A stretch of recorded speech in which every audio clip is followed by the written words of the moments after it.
तो देश की बहस लगातार जारी है। हम बात कर रहे थे कि चीन की चालबाजी से कैसे बचे। इसी बीच एक बड़ी खबर आती है और बड़ी खबर यह आती है कि सियाचिन के अंदर से सेना को हटाने की कोशिश 2006 में हुई, वो भी मनमोहन सरकार के द्वारा।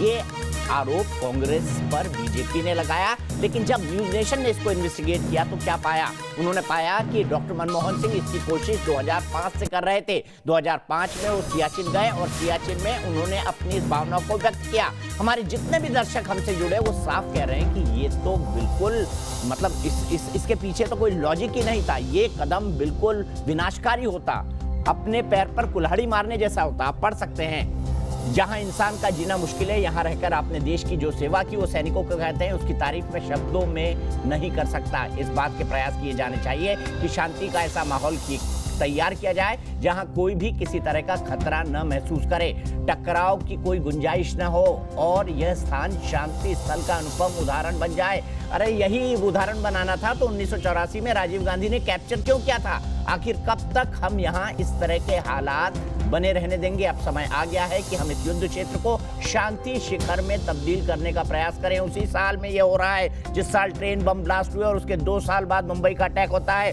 उससे पहले भारत के पार्लियामेंट पर अटैक भी हो चुका था और करगिल वॉर भी हो चुकी थी। और वो कहते हैं कि इस संदर्भ में पाकिस्तान से बातचीत जारी है। सीधे चलता हूं जेके त्रिपाठी साहब के पास, उसके बाद सुनील सिंह साजन के पास चलूंगा। त्रिपाठी साहब, ये सवाल सिर्फ इसलिए आया क्योंकि मनमोहन सिंह ने प्रधानमंत्री को ये कहा कि आप बड़े दिल का परिचय दें, बड़े होने का परिचय दें और ये करें कि जो चीन के बारे में आप जो कर रहे हैं मजबूत नेतृत्व प्रदान करें। पर डॉक्टर मनमोहन सिंह का ये बयान आपको क्या दर्शाता है? क्या आपको भी लगता है कि ये पैर पर कुल्हाड़ी मारने जैसा होता 2006 में अगर हम ये कर लेते? वो तो अच्छे नसीब रहे इस देश के कि ऐसा नहीं हो पाया। देखिए, मैं इस बात से सहमत हूँ कि मनमोहन सिंह का ये बयान या मनमोहन सिंह का वो काम जो उन्होंने किया 2006 में वो गले से नहीं उतरता है। ये मैं नहीं कहूँगा कि उनका दुराशय था या दुर्भावना। ये मैं भी बिल्कुल नहीं कहूँगा, ये मैं भी बिल्कुल नहीं कहूँगा सर। हाँ, लेकिन ये गले से नहीं उतरता। उस पर मैं आऊँ उससे पहले मैं एक चीज़ और क्लियर कर देना चाहता हूँ। मैं सुन रहा था कि आपके यहाँ विवेक श्रीवास्तव जी कह रहे थे कि नेपाल में राजशाही थी इसलिए वहाँ से उसका जाना जरूरी था। मेरे नहीं समझ में आ रहा है कि किसी देश में कौन सी सरकार है, इसका निर्णय कौन करता है? क्या हम करेंगे? दूसरे देश की सरकारों का निर्णय? और अगर यही है, चाइना के कहने पे अगर यही है तो चाइना में अभी सिंगल पार्टी वो है, ऑटोक्रेसी है। क्या विवेक जी चाइना से सरकार बदलने की कोशिश करेंगे? चलिए विवेक जी, चलते हैं चाइना की सरकार बदलने। चले क्या? वहां पर भी राजशाही हो गई है। सिंगल पार्टी कम्युनिस्ट पार्टी है वहाँ, सिंगल पार्टी रूल है वहाँ पे। आप तो प्रजातंत्र के पक्षधर हैं। त्रिपाठी जी ने सही सवाल उठाया और कम्युनिस्टों में फर्क को समझिए। अपनी दुखती रख पर हाथ रखनी रूस में जब क्रांति हुई थी तो एरिस्टोक्रेट्स को हटा करके, जार को हटा करके कम्युनिस्ट सरकार आई थी रूस में। एरिस्टोक्रेसी और कम्युनिज्म के फर्क को समझिए पहले आप। है कि नहीं है? और हिंदू राष्ट्र और थियोलॉजिकल स्टेट। दूसरी बात सुन लीजिए, हम रिलीजियस बेस्ड स्टेट के खिलाफ हैं, चाहे हिंदू राष्ट्र हो या मुसलमान राष्ट्र हो। हिंदुओं से इतनी चिढ़ क्यों है? नहीं, हिंदुओं से नहीं है, हमें इस्लामिक स्टेट से भी उतनी ही चिढ़ है। अरे छोड़िए, आप खुद हिंदू हैं। आप हिंदुओं से इतनी चिढ़ क्यों है आपको? whether it is Hinduism or any other। Tripathi ji, इनको छोड़ दीजिए। से नहीं है, धर्म के ऊपर आधारित साम्राज्यों से हमको एलर्जी है। ये बीजिंग में अगर बरसात हो रही होगी ना, बीजिंग में बरसात हो रही होगी ना, तो एक गाजियाबाद में छाता निकालेंगे। त्रिपाठी जी कंक्लूड करिए। त्रिपाठी जी क्या बात? और कुछ नहीं आता।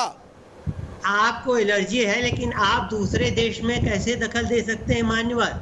इसका आपको क्या अधिकार है? ये 1800-1700 की बात नहीं है जब आप अधिकार दे सकते। दखल दिया नहीं, आप करें नेपाल से हटना जरूरी था इसलिए हमने किया। नेपाल से हटना जरूरी था, नहीं जरूरी था? नहीं, ये तो हमारा विचार है, हम तो खुश हैं। आप क्यों भाई? एक डेमोक्रेसी किसी देश में आएगी तो खुशी होती है। अरे आपको नेपाल में डेमोक्रेसी नहीं, चाइना के टट्टुओं की पड़ी थी कि वो वहां बैठ जाए और वही हुआ फाइनली। विवेक श्रीवास्तव, त्रिपाठी जी कंक्लूड करिए, मुझे सुनील सिंह साजन जी के पास जाना है। ये गलत भाषा का प्रयोग है, गलत भाषा का प्रयोग है। अब मैं सर जो बैठे हैं वो चाइना के सिर्फ टट्टू है, पपेट है चाइना के। प्रजातंत्र के खिलाफ हैं? क्या आप प्रजातंत्र के खिलाफ हैं? क्या आप अंबेडकर के कॉन्स्टिट्यूशन के खिलाफ हैं? अंबेडकर के कॉन्स्टिट्यूशन के खिलाफ हिंदू राष्ट्र विवेक श्रीवास्तव जैसे लोग हैं जो शाहीन बाग बनाते हैं। हिंदू राष्ट्र को नहीं मानता। मैं अंबेडकर के कॉन्स्टिट्यूशन को मानता हूँ। मैं एक और चीज सुन और लीजिए, बताना चाहूंगा। माइनॉरिटीज के लिए, माइनॉरिटीज की रक्षा के लिए कम्युनिस्ट मरने के लिए तैयार बैठा है यहाँ। सुनिए, कौन अब आप मरेगा, बात कर किसने चुके हैं, किसको तो मैं मारा, शुरू ये सबको जो पता है। मॉब विवेक लिंचिंग का अवस्थी कल्चर जी, है, क्या आग दंगों का लगाई कल्चर आपने है। दिल्ली में, सब जानते हैं आपको। क्या आग लगाई दिल्ली में, आपको सब जानते हैं। त्रिपाठी जी, आप कंक्लूड करिए। सिर्फ त्रिपाठी जी की आवाज जाएगी प्लीज। मैं सुनील जी के पास जा ही नहीं पा रहा हूँ। वो सब है, इसका मतलब ये नहीं कि वो डिबेट में शामिल नहीं होंगे और प्रदीप भाई नहीं होंगे। त्रिपाठी जी कंक्लूड करिए। एक चीज और मैं बताऊं, 2013 में श्याम चरण जी ने एक कमेटी थी, जो नेशनल सिक्योरिटी एडवाइजरी बोर्ड, उसके वो चेयरमैन थे, भूतपूर्व विदेश मंत्री हैं। उनको डॉक्टर मनमोहन सिंह ने कहा था कि पता लगाएं कहाँ कहाँ हमारी लद्दाख और हमारे उत्तरी सीमाओं पे कहाँ कहाँ परेशानी है। तो उस बोर्ड ने पता लगा करके 12 सितंबर को श्याम चरण जी ने रिपोर्ट दी थी कि 640 किलोमीटर का एरिया लद्दाख का हमारा अभी चीन के कब्जे में है और उसको खाली कराना चाहिए। उस पर फिलहाल कोई चीज़ नहीं हुई, पिछली सरकार में कोई बात ही नहीं हुई उस पर। और जो आप कह रहे हैं, इसी से मैं कह रहा हूँ कि मनमोहन सिंह तो खुद चाहते थे कि ऐसे इलाकों से किसी तरह पीछा छूटे। अब मैं ये कहता हूँ, नेपाल की भी बात किसी ने की कि नेपाल क्यों आंखें दिखा रहा है। नेपाल ने, मैं आपको रिकॉर्ड आप देख लीजिए, 1960, 1975, 1988, 1990 और 2005 ये वो साल थे जो हमारे संबंध नेपाल से खराब हुए। और उसके बाद मोदी जी के टाइम में एक बार खराब हुए मदेशियों का होता।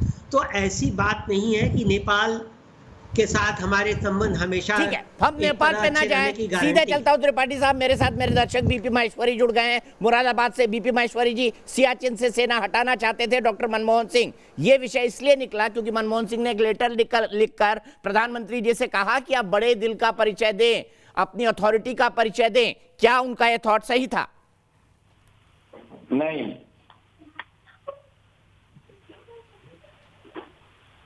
मैं आपको ये बताना चाह रहा हूं कि गलवान घाटी लद्दाख में हमारे देश भारत व चीन से हिंसक झड़प में हमारे देश के 20 जवान शहीद हुए थे। ऐसे में हमारे देश में चीन के खिलाफ जबरदस्त माहौल है, जबकि एलएसी पर हथियारों का इस्तेमाल नहीं करने की संधि है और हमारे देश के जवानों ने इसी संधि का इस्तेमाल किया था। फिर भी हमारे सैनिकों ने चीन के 43 जवानों को मारकर उन्हें भी सबक सिखा दिया। सेना प्रमुख जनरल एमएम नरवणे जी ने लद्दाख बॉर्डर पर पहुंचकर जवानों का हौसला बढ़ाया है और जनरल नरवणे जी ने यहां तैनात जवानों को उनके शानदार काम, उत्साह और साहस की तारीफ की है और कहा है कि 2020 के विरुद्ध भारत का इरादा साफ है। अब सेना को चीन की हिमाकत पर खुली छूट मिल गई है। चीन की हिमाकत पर खुली छूट मिल गई है, ठीक है। सीधे सुनील सिंह साजन जी के पास चलता हूं। अफसोस सुनील भाई, डिस्कशन कुछ ऐसा भाग गया कि आपके पास ज्यादा आ नहीं पाया, इसके लिए माफी चाहूंगा। लेकिन फिर सवाल 1996 फिर आ गया। 1996 की वो संधि कि एलएसी से 2 किलोमीटर इधर और 2 किलोमीटर उधर हम हाथ बांध के रहें। आज तो सरकार ने खुली छूट दे दी ना। मैं कहता हूं, खुद मुलायम सिंह यादव जी, मैं उनके साथ एक बार सीमा पर था, कहीं से गोली चली, उन्होंने बोला पलट कर मारो। ये गलती नेताजी से कैसे हो गई, ये जानना चाहता हूं। फिर के शर्मा जी के पास जाऊंगा सीधे। देखिए दीपक भाई, आपने अच्छी बात कही कि आप नेताजी के साथ थे और नेताजी ने कहा कि पलट के मारो। यही समाजवादियों का स्वभाव है, इसीलिए नेताजी लगातार कहते रहे कि चीन से सतर्क रहो। अभी के शर्मा जी समाजवादियों के बारे में बात कर रहे थे। के शर्मा जी, आप अपना इतिहास जानते हैं। 1947 की आजादी की लड़ाई में आपके वैचारिक काका किसके साथ थे? क्रांतिकारियों की मुखबिरी कर रहे थे, अंग्रेजों के साथ थे। हम जानते हैं कि अंग्रेज भाग गए, लेकिन अभी भी काले अंग्रेज, आप जैसे लोग, आप जैसे दल के नेता अभी इस देश में हैं। जब ये देश गोरे अंग्रेजों को भगा सकता है तो काले अंग्रेजों का भी इलाज करेगा। लेकिन देखिए दीपक जी, हम आपके प्रशंसक भी हैं, लेकिन हम जानना चाहते हैं कि क्या एक बार आप वरिष्ठ पत्रकार होने के नाते मोदी जी से या मोदी जी की सरकार से यह सवाल कर पाए कि हमारे 20 जवान कैसे शहीद हुए? क्या आप सीधे पूछ सवाल, पाए कि हमारी जवाब जमीन दीजिए पर के कब्जा शर्मा, है या नहीं? जवाब दीजिए के शर्मा, हमारे 20 जवान कैसे शहीद हुए, क्यों शहीद हुए? पूछ रहा हूं आपके सामने, के शर्मा, मोदी जी की पार्टी, राष्ट्रीय पार्टी भाजपा के प्रवक्ता, हमारे 20 जवान कैसे शहीद हुए, जवाब दीजिए। देश जानना चाहता है के शर्मा आपसे आज। मैं बिल्कुल आपको बताना चाहता हूं, इस संदर्भ में सेना के प्रमुख ने एक नहीं कई बार सेना के अधिकारियों ने बताया है कि वहां क्या परिस्थितियां थी, और स्वयं प्रधानमंत्री जी ने कहा है कि ये जो 20 जवान जो शहीद हुए वो लोग चीन के उन घुसपैठियों को मारते मारते शहीद हुए, और 20 की जगह 43 लोगों को शहीद किया है, वो उनको मारा है। किसकी जमीन पर? और इसलिए मैं आपको कह रहा हूं, या अपनी जमीन पर, उनकी चाइना की जमीन पर या भारत की जमीन पर, कहां हमारे जवान शहीद हुए? आपको पहले वहां के एलएसी की जानकारी होनी चाहिए। सुनील साजन जी, पहले आप गलवान घाटी, हमको ये बता दीजिए, पहले गलवान घाटी और लद्दाख की जो है परिस्थितियों का वहां की जानकारी कीजिए, बताइए वो पढ़ाई करके आइए और जानकारी करके आइए। इसके बाद यहाँ पूछिए जवान शहीद हुए, इसके बाद यहाँ पर प्रश्न टीवी में पूछिए। इस संदर्भ में देश के बीच में मत बोलिए, बीच में तोता मत बनिए, तोता मत बनिए बीच में, शांति से सुनिए, पहले शांति से सुनिए, प्रैक्टिस करते हैं झूठ बोलने की। बनिए बीच में आप सारे भारतीय जनता पार्टी के लोग प्रैक्टिस कहां करते हैं झूठ बोलने की? होनी चाहिए। सुनील भाई सुन ले, सुनील भाई जवाब सुन ले प्लीज, सुनील भाई जवाब सुन ले, सुनील भाई जवाब सुन ले, जो आपको सरकार में सिर्फ के शर्मा जवाब, सुनील भाई प्लीज, सुनील भाई प्लीज, सिर्फ के जी की आवाज, मुझे प्रदीप जी के पास भी जाना है। मैं इसलिए इनको कहना चाह रहा हूं कि मैंने स्पष्ट किया, दीपक जी, सेना के अधिकारियों जो वहां पर वर्तमान में हैं, सेना प्रमुख हैं, सरकार है, सर्वदलीय बैठक है, हमारे हर जगह हर जगह इनके प्रश्नों का उत्तर व्यवस्थित रूप से सरकार ने, सेना ने, सबने दिया है।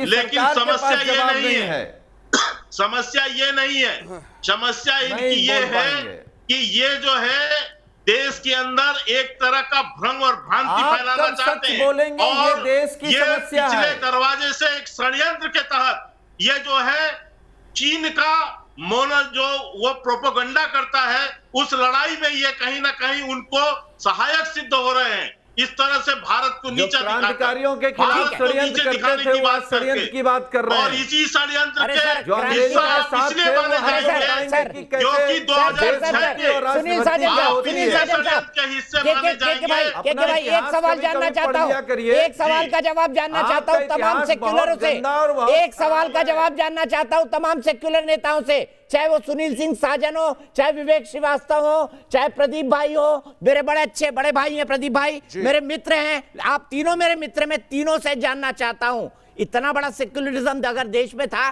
तो 1947 में हिंदू मुसलमान के आधार पर यह देश क्यों बट गया? इसका कौन जवाब देगा? सेक्युलरिज्म के कितने मसीहा इसका जवाब देंगे? प्रदीप जैन जी आप जवाब दीजिए। मुसलमान यहाँ रह गया, जो मुसलमान यहाँ रह गया, अब उसी की वकालत करिए जिसके लिए देश बना था, अब उसी की वकालत करिए जिसके लिए देश बना था, अब उसी की वकालत करिए जिसके लिए देश बना था। प्रदीप जैन जी जवाब दीजिए, जवाब दीजिए। सियाचिन से सेना को हटाने का ख्याल क्यों आया 2006 में? और भारत को अपना मानता सिर्फ है। प्रदीप का आवाज, सिर्फ प्रदीप जी का आवाज। रामचरितमानस के अंदर राम और रावण का युद्ध क्यों हुआ, रावण प्रकांड पंडित होने के बाद क्यों वध हुआ, लेकिन मुद्दा अभी वर्तमान का है। जो सुनील साजन जी ने कहा कि जब देश के अंदर वर्तमान में हम जी रहे, हम नहीं कह रहे कि अंग्रेजों के तलुए भारतीय जनता पार्टी के लोगों ने चाटे, मैं ये नहीं कह रहा कि नाथूराम गोडसे को भारतीय जनता पार्टी के लोग मानते हैं, मैं ये कह रहा हूं कि आज वर्तमान में हमारे सेना के भी प्रमुख बैठे हैं, कारगिल युद्ध में जिनको महावीर चक्र मिला था, सोनम वांगचुक, उन्होंने कहा कि लद्दाख के अंदर जमीन पे कब्जा होगा। छाती जलती है हमारी, हम कांग्रेस के लोग हैं, पाकिस्तान से लड़ाई हुई थी दीपक भाई, तो इंदिरा जी ने पाकिस्तान के 2 टुकड़े कर दिए थे। हम बिरयानी नहीं खिलाते, हम झूला नहीं झुलाते, हम किसी सर मैं वही तो पूछ रहा हूँ। उसी कांग्रेस पार्टी के डॉक्टर मनमोहन सिंह ने सियाचिन से सेना को हटाने की कोशिश क्यों की? ये झूठा आरोप है। अरे सर मैंने उनका भाषण सुना दिया, इंटरनेट पे पढ़ लीजिएगा, भाषण सुना दिया उनका पूरा प्रदीप भाई। वही दीपक भाई, वही मैं आपसे कह रहा हूँ कि जिस समय राम और रावण का युद्ध हुआ था उस समय भी संधि के लिए प्रयास किया गया था। रामचरितमानस के अंदर भी भगवान राम ने कहा था। उसी तरह आप पूरी बात सुनिए, प्रधानमंत्री झूला जलाते हैं, 9 बार चाइना जाते हैं। शर्मा जी, अगर आप नहीं बोलने देंगे, आपको हम बोलने नहीं देंगे। आप बताइए, अरे आप गॉडसे की विचारधारा के लोग हैं, आप क्या बात कर रहे हैं? आप क्या बात कर रहे हैं? कहा अच्छा राजीव गांधी ने जीती थी, भारतीय जनता पार्टी के लोग गए थे क्या? अभी अरे शर्मा जी, आप बोलना चाहते हैं या सुनना चाहते हैं? आप बताओ, आपका इतिहास क्या है? अरे आप अंग्रेजों के तलुए चाटते थे, आप उस पार्टी से। अरे क्या बात कर रहे हैं? मनमोहन सिंह का जो इतिहास है गौरवशाली इतिहास है।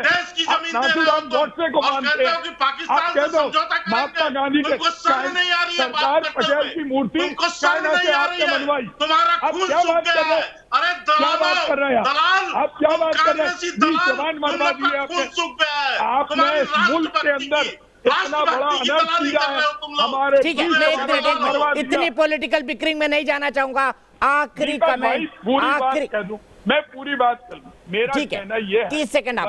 1 सेकंड, हाँ, मैं ये कहना चाहता हूं, आज वर्तमान में डॉक्टर मनमोहन सिंह का जो इतिहास में स्थान है उसको प्रदूषित करने का काम भारतीय जनता पार्टी नहीं करे। वो नहीं करे, गॉडसे को संभालने का काम कर रहे हैं, करें, लेकिन डॉक्टर मनमोहन सिंह ने हमारे विदेश संबंध और देश की सीमाओं के लिए मजबूती से काम किया। अरे भैया, अभी कह रहे हो कि हम पाकिस्तान से जो है सियाचिन को देकर समझौता करना चाह रहे, संधि करना चाह रहे थे। किसने कहा?